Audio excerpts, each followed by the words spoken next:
folks need to test a lot of creative all the time. I think one of the things that nobody thinks about when they're scaling is that as you break past that 20K per day range, the life cycle for the creative starts shortening constantly.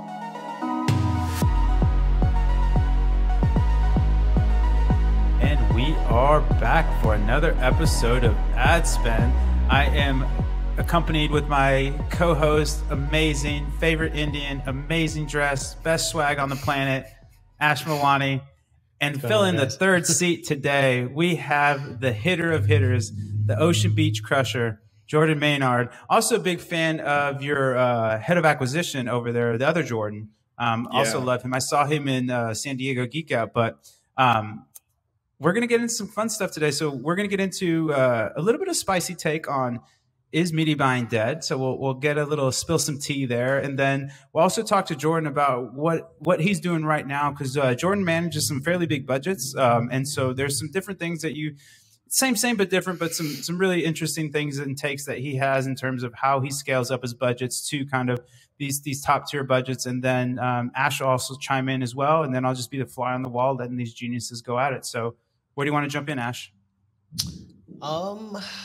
I think it'd be good to kind of see where your head's at with what's currently going on. You know, the last couple of weeks, a lot of people have been talking about performance kind of being a little bit volatile. So what are you seeing in the landscape? Are there, any easy wins right now, or is it all kind of like just difficult? Like, give us some gold nuggets. Yeah, man. I don't know how many gold nuggets I got on this exact question. It's definitely difficult out there, right? Like, there's no way around it. I think David Herman, shout out to him, really smart guy. Yeah. He had a tweet today talking about how looking at a 7-14 and 30-day window on Facebook, it's actually less volatile than other platforms.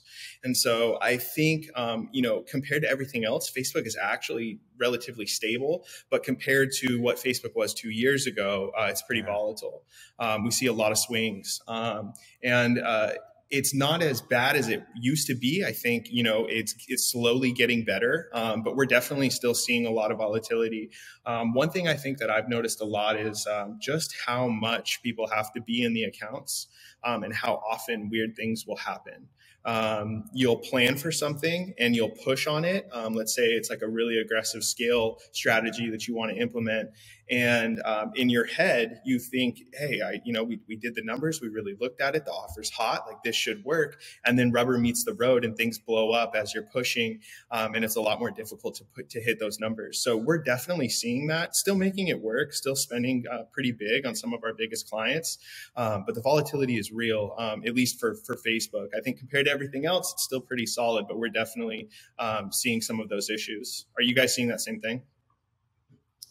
Yeah, I mean, we tried to push the budget. So we were at like a daily average of like 20K a day.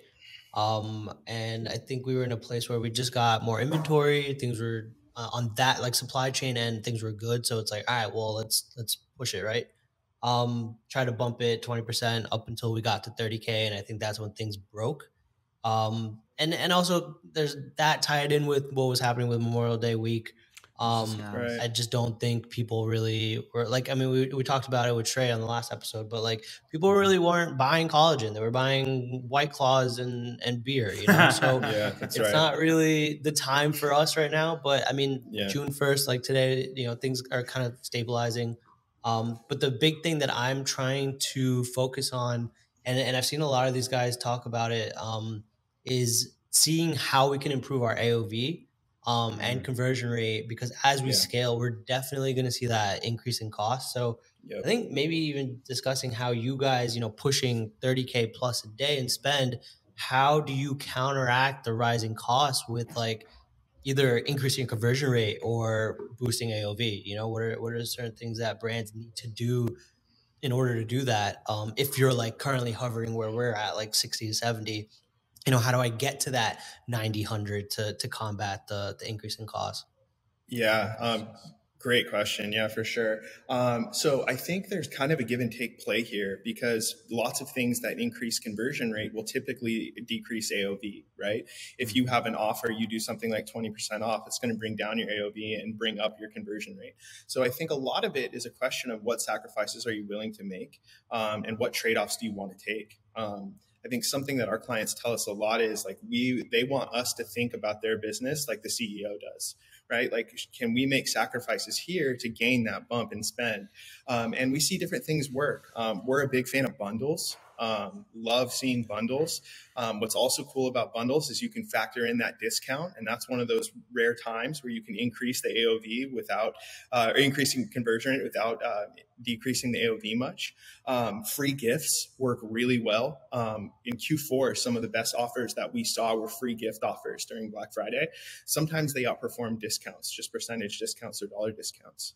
I think increasing AOV is one thing. I think another would be increasing LTV, right? If you can increase your email game, you increase your SMS game, and you shorten that cycle from first to second, third, fourth purchase and increase that 90-day LTV, I think that can also give you, in effect, the same result, right? You can have a higher CAC because that LTV window is realized quicker. But I would really, to answer the question proper, is, just love seeing bundles, love seeing free gifts.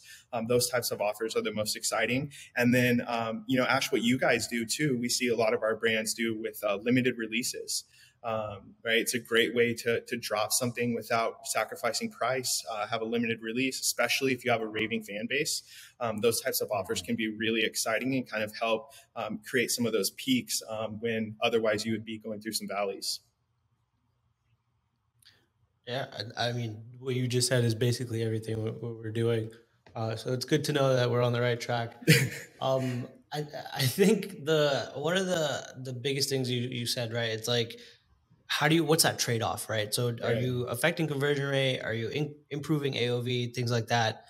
And then also kind of, I guess, increasing the LTV of things like of your current customer base. For brands where like cash flow is a big issue, right? So for example, for us, right, we're completely bootstrapped. We're utilizing all the fintech tools that we possibly can. Shout out to Parker and Plastic and all these guys, where we're able to take our, spend that we have, that we're incurring today and push it out almost 120 days. In that time frame, we're also trying to boost the LTV, right? But for like a product that people are meant to take every day but may not take every single day, it's like in that time frame from 60 to 90 days, are they even ready to purchase again? Right. So I think that's one of the biggest issues, which is why we really want to like focus on bumping AOV, because when we did the study of if the retention on people who buy bundles, right, higher AOV versus just a single product has much higher LTV, because one, they're either using more product, therefore seeing results, right? You need to take collagen for at least 2 to 4 weeks before you even see results. People think they're going to see it after one day. But if they buy like 3 canisters, they're like, okay, well, I have to get through all 3. I start seeing results, and then they're stuck with it, right? So being able to like, do you get somebody on a 6-month supply and don't see them for maybe a year, or do you kind of, try and get them on a subscription? So it's like, lower conversion rate, but then at least that there's a model that's being built monthly to help with like that overhead and monthly income. But yeah, I don't know what's right. I mean, it depends on the business, right? So exactly. I guess for us, it's like AOV right now. We just trying to offer more, right, without really hurting conversion rate. Yeah, and I think something that can be interesting too, because we see the exact same thing, right? That the higher AOV bundle customers end up yielding a higher LTV, which I think is pretty interesting. And I think a lot of it's what you just said. I think there's also a more qualified customer, right? Capable of spending more, probably has a little more disposable income. And I think there's other ramifications of that type of person and their purchasing habits. But without diving too deep into that, I think something that's really interesting is like, I don't know if you guys know the guys from Jobby Coffee. Formerly with met them at I just met them in Miami. Yeah, just awesome dudes. Shout out to Brandon and Justin. Those guys are just great. Great people, great marketers, great brand owners, great operators, just all around good dudes. And so if you look at their checkout flow, Ash, I really highly recommend. One, it's like completely custom, right? So they built everything themselves. And I think you're afforded a lot of different opportunities when you have that flexibility. Two, they have a lot of really sick post-purchase upsells, right?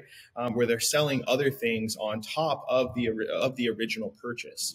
And being that you guys have other stuff like the fruit morning supplement, what's it called?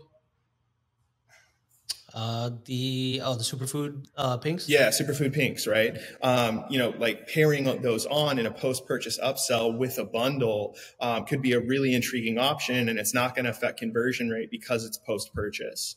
So we really encourage our brands who have multiple SKUs, different products, to tack on those post-purchase upsells and find different ways that they can generate more revenue after the sale. Because I think in some ways you can get the best of both worlds there. That is really clever. I didn't think about that because you're right. It's no longer a function of the conversion rate because the conversion already happened. So it's just sauce on the. That's right. It's just sauce on top. And that's actually pretty clever.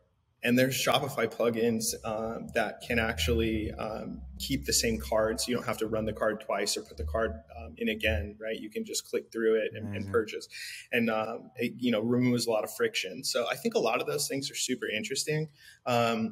I think other things that are really cool are like creating like super engaged lists, like a list of really engaged customers, people that have purchased, 3-4 times, and then creating a landing page and offer just for those people. And then sending that via SMS, email, or through ads. And from what I've been hearing and kind of what I've been thinking, I've heard that that's the highest converting page that you'll make. So that's something that we're just starting to look into. I don't have any data on it because we haven't implemented it yet, but I'm very interested in it. It's kind of some stuff I'm thinking about. What would be the theme of those pages? Like offers? Yeah, I think it would be an offer with a nice discount. I think it would be very customer centric, right? Thanking the customer for their loyalty to the brand, and then making it very clear that this is an exclusive offer that's only being offered to a small slice of your customer base. And I love that play because it's very honest, right? It actually is only offered to those people, and those are people that are highly engaged and like your product. And I think that it can be a nice LTV boost by creating an offer designed just for the people who really care.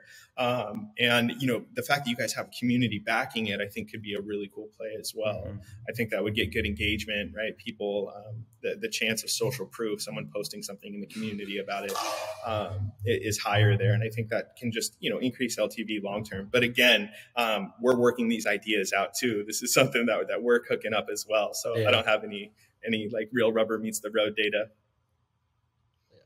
I'm curious if that would be a good way to intro people into subscriptions, right? So you have your high VIP customers, send them to a landing page like, hey, listen, you're buying a shit ton. Why don't you get in on a subscription, save X amount, be able to completely control your subscription. For us, like change a flavor every month, change it to another product, pause, this and that. So I think that might be a good way to educate people on that, and really showcase like the savings that they can get from that, but then gives us a little bit of a cushion as well, from that recurring revenue. And especially if you're using stuff like SMS, Robert, especially if you're using SMS and email, right? Because you don't have to pay that acquisition cost on the front. Exactly. So go ahead, Robert. Yeah, so I had two questions there or one statement and one question because it's just super. You guys are just brilliant people. So I did a little mentor pass thing. Shout out, Kenny. And the company I was consulting with, it was interesting. And I don't know if you've looked at this data at all, Ash, but pretty much every single subscription was never cold. It was always a try before you buy kind of thing. Like they did that. Is that kind of more so for you guys? Yeah. So I thought that was actually really fascinating. Yeah. People won't. It makes sense though when you think about it. Like you're not going to subscribe to something you haven't tried before. But the other thing that I was going to say that you said kind of at the top of the show, Jordan, that I think is brilliant is I used to, when I was running my agency, we ran beard care, and we like notoriously beard care is one, it's really hard because there's like everybody and their fucking mom has like a beard care company. And then two, the AOVs are really, really low, usually like, you know, $20, $30 kind of thing. And so what we did is he had a bunch of really high selling, high margin products, but there was like, for example, this little beard scrubber thing. He just sold them like crazy, and they were like $7 to $10, but they cost them literally like 70, 80 cents. And so what we would do is that free gifting. And so if you buy X, Y, or Z or threshold stuff, and then you get a free gift, and that was really efficacious in terms of boosting that AOV. And I don't know if you guys had anything of that nature where you had a high perceived value of a product, but it's a low in terms of COGS, super low cost. And so you might look like you're getting a $10 product or $12 upsell, but you're going to boost, you really, the you know, product's going to be a dollar or two off the nut, but you're really boosting it looks like you get a $10 discount. And now you buy 2 things of collagen, and now you're getting into that higher AOV, because I know you guys' merch game is super strong. So that might be something that could be interesting in terms of finding a high margin, high perceived value product that you can bundle to award people for spending more or buying things together. I have a really good example of that. I'm not gonna say the names of the products just in case some customers are watching. But for one of the products that is technically on the lower side of a retention product, to really combat that, you need somebody to at least have multiple months on this specific product to really see the results, right? So what we did is on our buy box, we have the single 20% off. That's it. But in the second buy box, that's where the deal is. It's like 25% off and then a free product, right? Now this free product is actually worth more on the website, but costs less to us. Okay.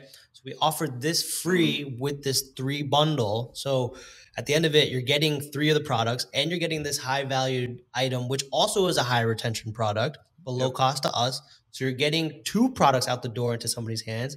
But then you're also, because you're getting more, that higher LTV kind of kicks in for a low retention product in general. I was literally just looking at these numbers.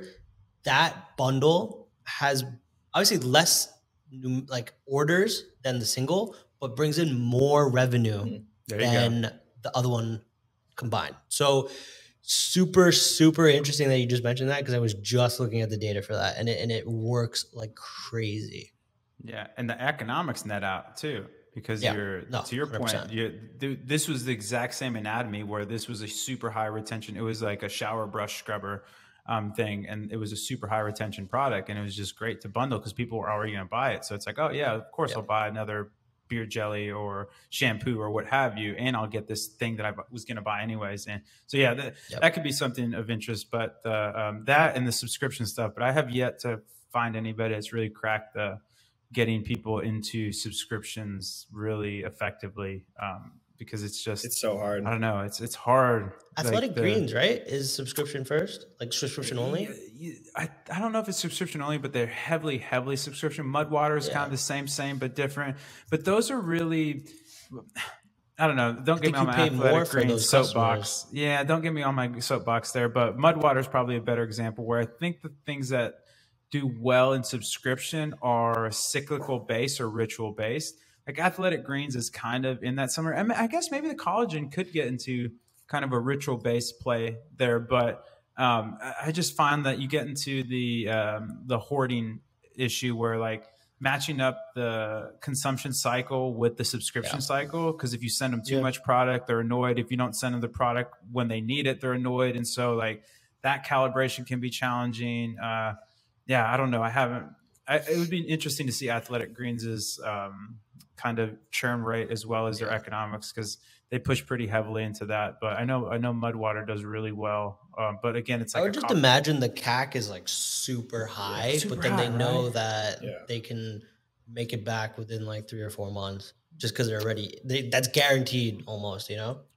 Yeah, definitely to see that churn rate, but I don't know. Yeah. What are your thoughts, Jordan? So I think some of these examples like Athletic Greens are super interesting because we work with a lot of bootstrap brands, right? And a lot of bootstrap brands, they cannot afford to take that big hit up front.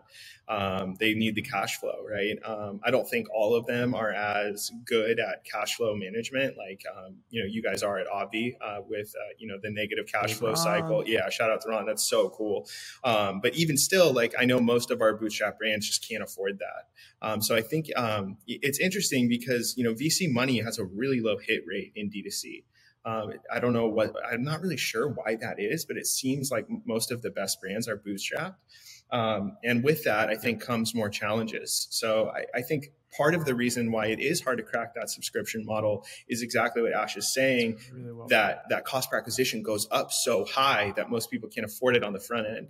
And then, other brands like Goalie are super fascinating because they want to have like a 0.2 ROAS or something on the front end because they know that for one bottle they sell online, even not through subscription, just through like word of mouth, email, SMS, they're going to sell like 5 to 10 on the back end. So they're willing to take that huge hit up front because it does break down afterwards. But, those cases are so rare. It's very hard to make rules off those exceptions. Yeah, it's tough. It's tough because then you as a marketer want to model after these successful brands, but you really can't because like you're not there financially. Yeah. And so like, for example, when I'm talking to like, friends in the space that, kind of in the same, industry and niche where it's like, oh, our CAC is like $70, but our AOV is like 110.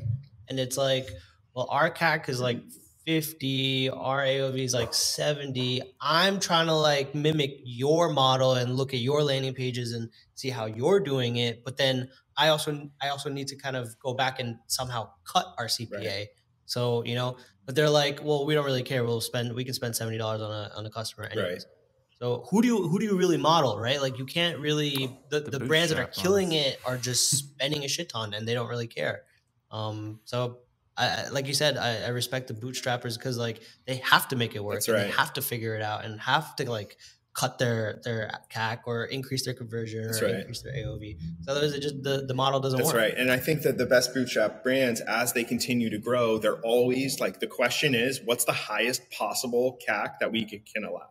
Like, what is the absolute highest we can pay to acquire a customer? And I think that's a great debate, right?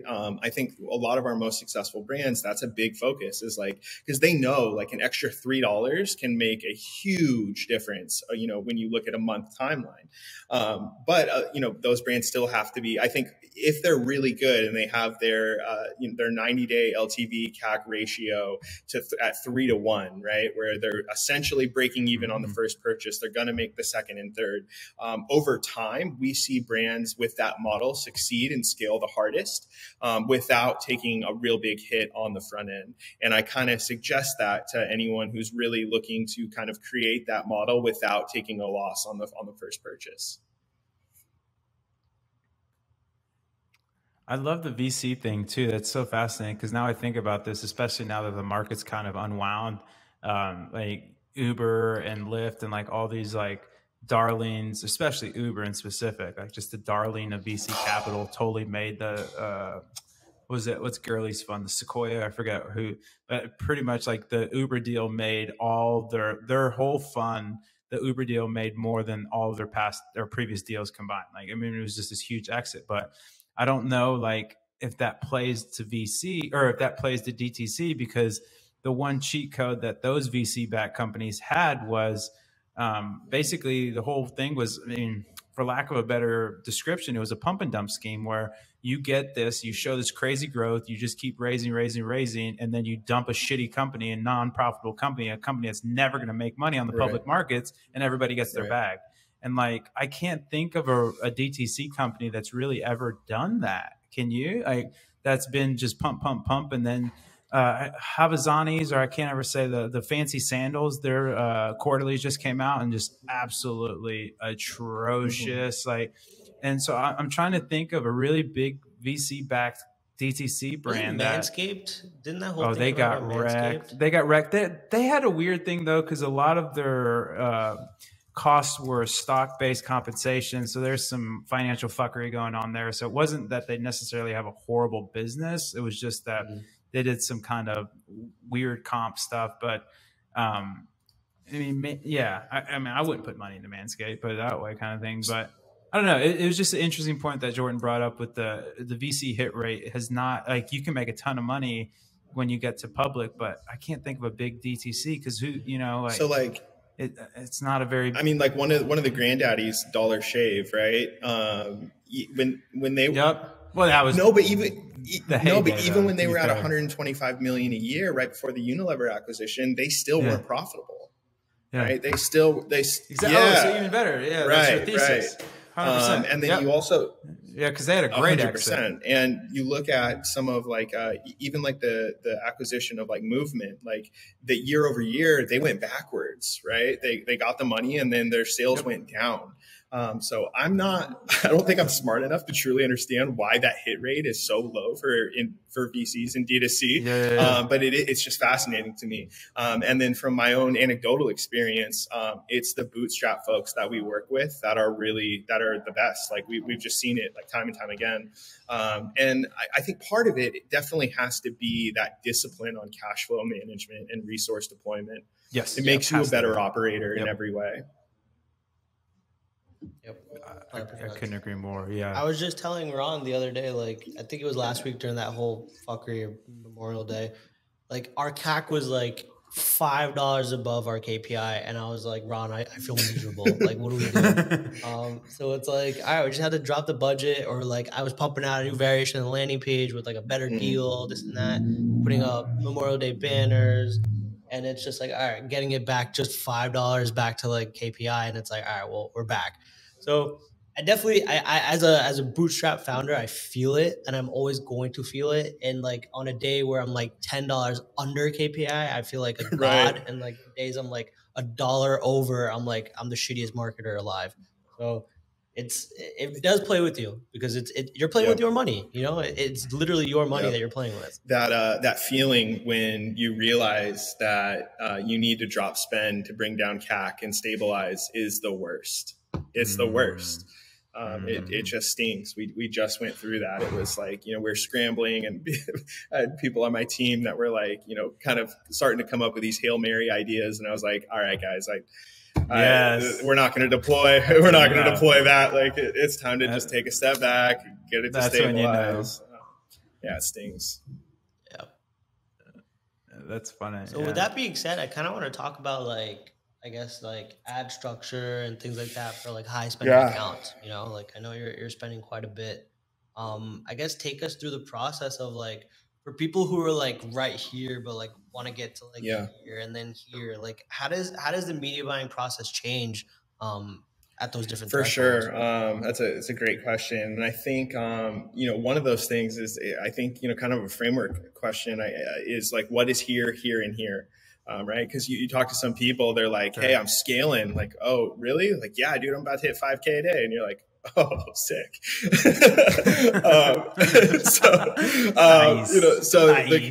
I think you kind of not that nothing wrong with that. And there's levels to the scale. We've all been there. Yes. And we work with people who are trying to break that 5K a day range. Right. So it's not like we're only crushing and only spending huge. But I really think there's something that happens around the 20K a day mark. Right. Going north of that 20K per day mark, that seems to be the great beyond, right? Where rules just change. Like, like they just change. So I think one of the biggest things is folks need to test a lot of creative all the time. I think one of the things that nobody thinks about when they're scaling is that as you break past that 20K per day range, the life cycle for the creative starts shortening constantly. So one of the biggest offers I've ever ran, and I was personally running it, I got the spend up to like 170 a day in one ad account. 170,000 a day. And it was crazy. Yeah, it was crazy. And so One of these days I'll talk about that on stage. But as we were pushing, something I noticed is super fascinating. We would launch an ad on, let's say, Monday. And when you're spending, over 6 figures a day, by Wednesday, that same creative that was crushing on Monday the cost would just start rising. And it's the weirdest thing because it's almost like you can see it happening by the hour. Right. So I think something that folks don't really realize is there is a very real structural obstacle on how are you producing and testing that much creative. So we have, a single testing campaign methodology. We're a big fan of dynamic creative, and we also test static, right? So we do both. Depends on what the account is, how much creative we have. What we like to think about is, we always test on broad.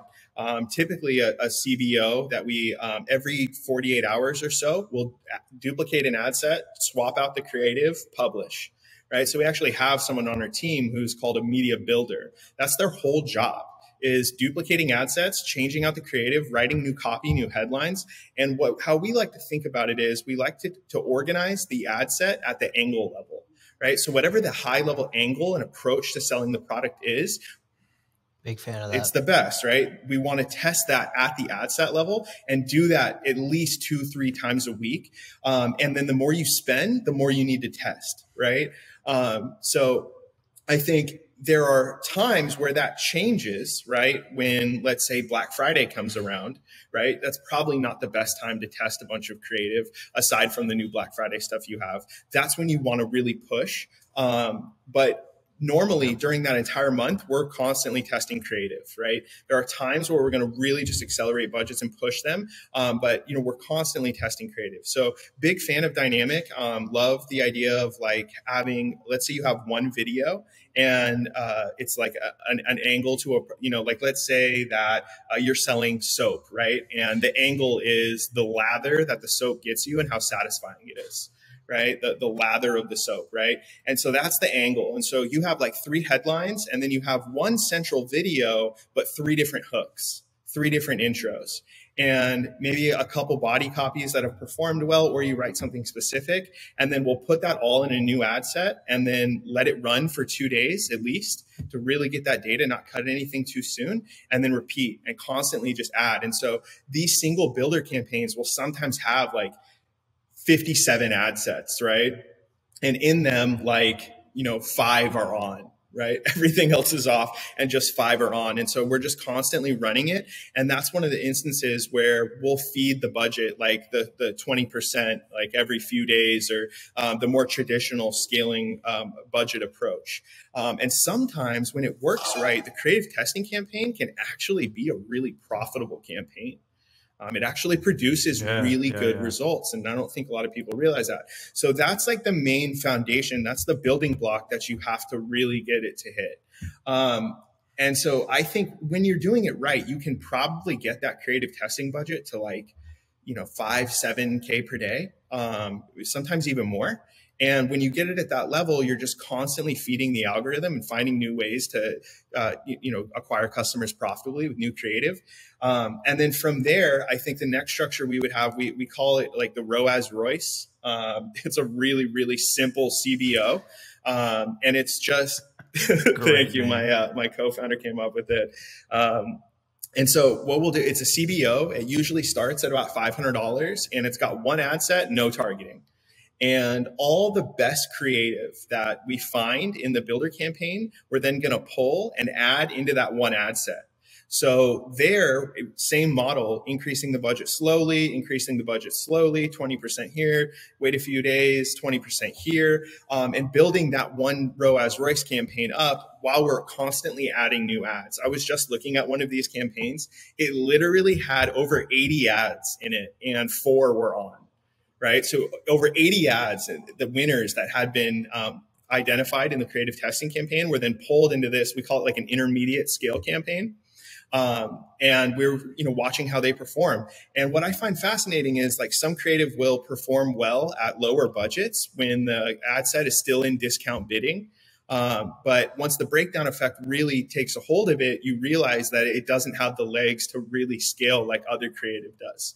And so that's why you get this ad set where it's one CBO, one ad set, and then like 80 ads and 4 of them are on. And, you can get that thing up to over 10, maybe 15K a day. And then everything else, like for remarketing, we're a big fan of just DPA, or no remarketing at all. I think something that's super interesting, and I definitely in no way want to go into the attribution debate, but using attribution software, we've seen that the reported ROAS for remarketing will be at like a 4, 5, 7 in Facebook. And on last click in an attribution software, it's like 0.4, not exagerating at all. It's crazy. 100%. They don't believe me. And then when you realize that remarketing is not only claiming purchases that happen via email, SMS, stuff like that, but also claiming view-through purchases, which a majority of the sales are, and they're not real, right? They're just not real. So, Ash. Yep. I am agreeing with everything you're saying. And I'm getting this tattooed. It's amazing. A different viewpoint from a third seat for sure, but good to be among like-minded people. And so I think once you have that kind of basic model down, and there's a lot of different variations that we see of this is just a very basic framework for the sake of conversation. The next part of the equation, in my opinion, is like the coolest and the hardest to accomplish, but the most like dynamic. So like in Q4, we had one brand spend $149,000 a day in one day at like a 2.5.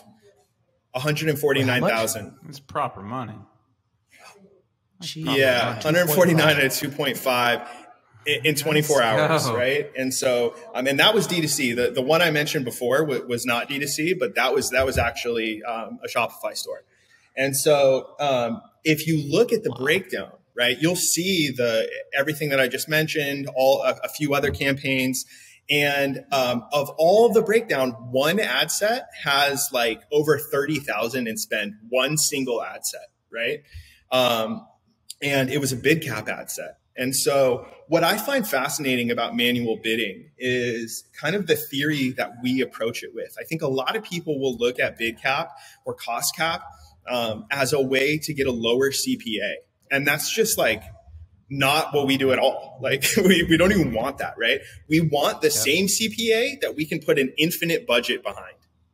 And we anticipate it only spending 20% of that budget. So I kid you not, like me and my co-founder were actually looking through the history, like the edit history of the ad set on that day, because the numbers were so huge. And my media buyer, he's like one of the best in the world, if not the best. I know I'm biased, but like I've met a lot of them, and this dude is just a freak. And he had made like over 20 edits in that one ad set in one day. And all of them were just this toggling of bid and budget. And so at one point, the budget on that one ad set got to 150,000 daily. So the daily budget was 150,000. And at the end of the day, that one ad set ended up spending 29 grand. So the entire ad account spent, a little over 100, and that one ad set is what pushed us up to the next level at just under 150. And so I call it the fire hose. It's like the ability where you can just twist it and more pressure comes out and it just launches.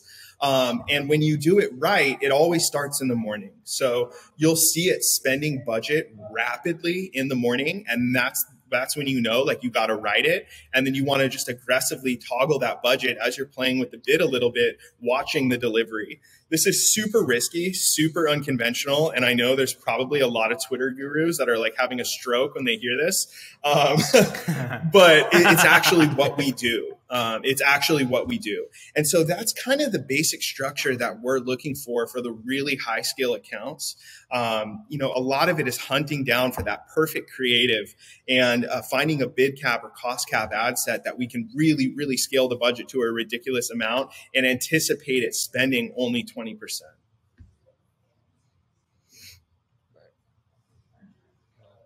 Just the names alone were fantastic. That's how you know we're nerds. That's it, baby. I have a question. What's your take on exclusions? So I'm going to be 100% honest with you. Like, I love just no targeting at all. No exclusions, just let it bang. And brother.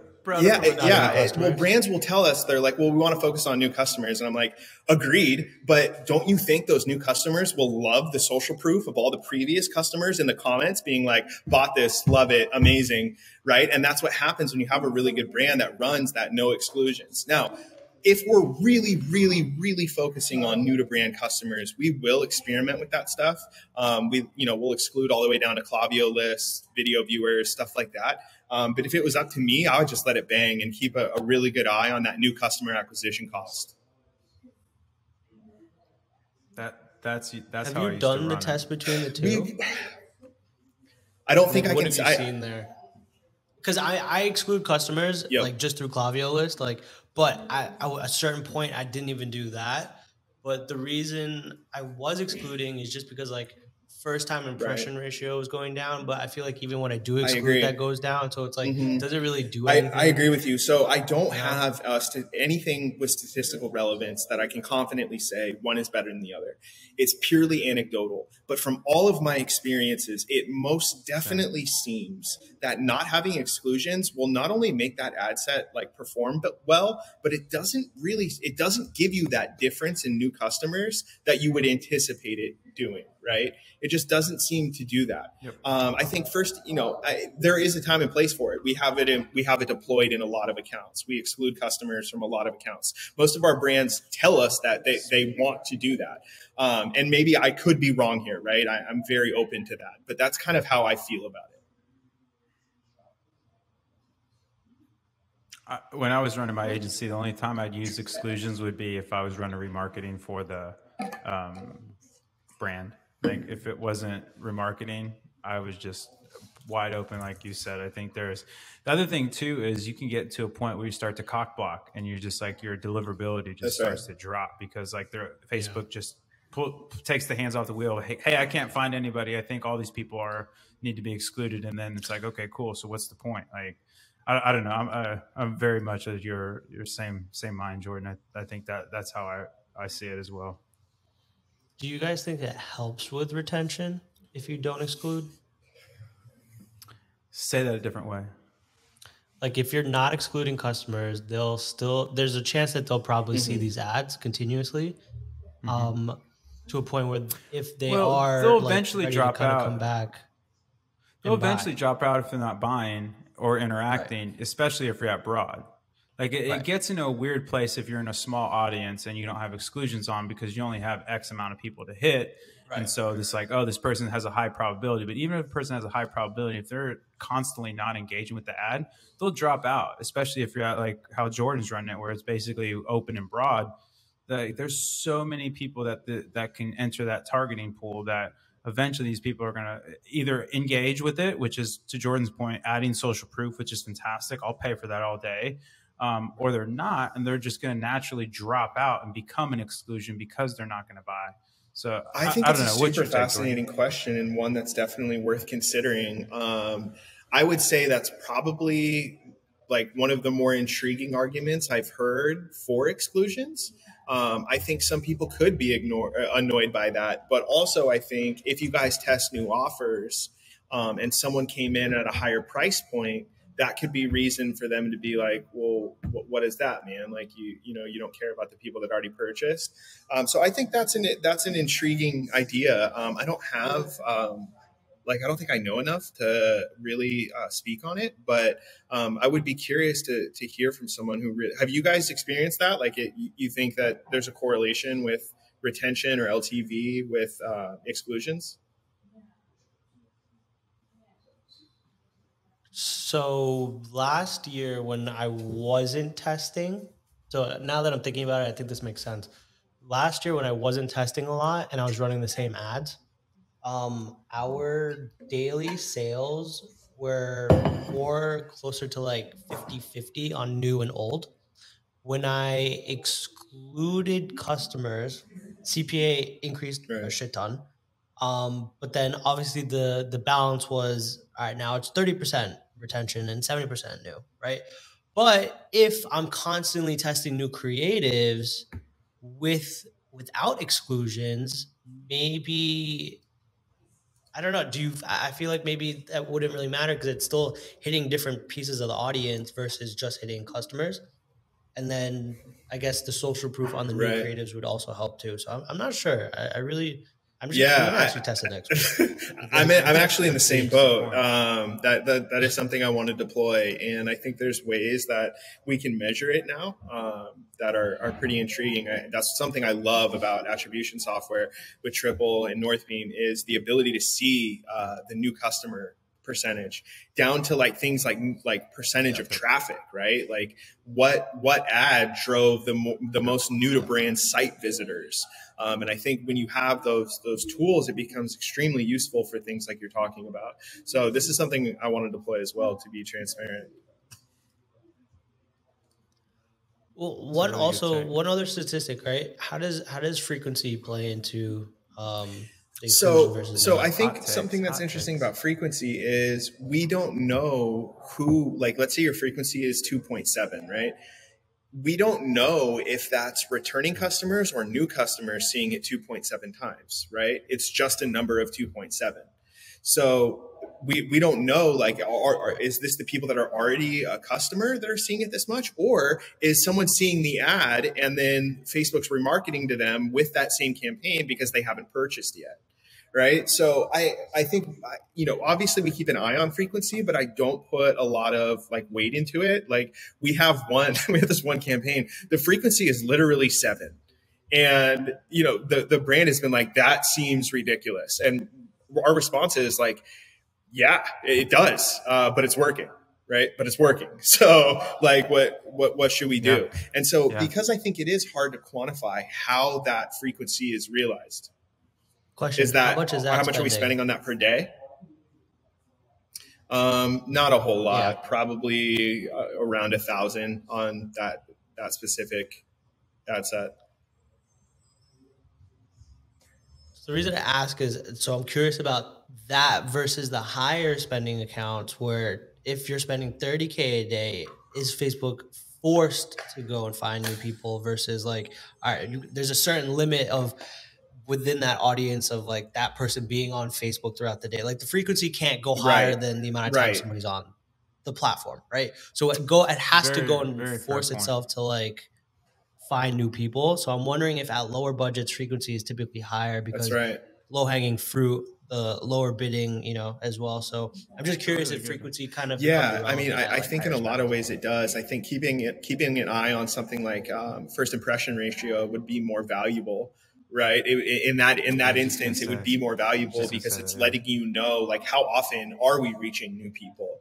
But I think, of all of that stuff, I think what's really most usable is stuff like looking at new to brand site visitors. Right. I think that's going to be the thing that's like most useful. I'm more interested in that than any of the platform metrics that we're talking about. But it's an interesting question. You said a lot of things right there that are really kind of making me think. I'm not going to lie.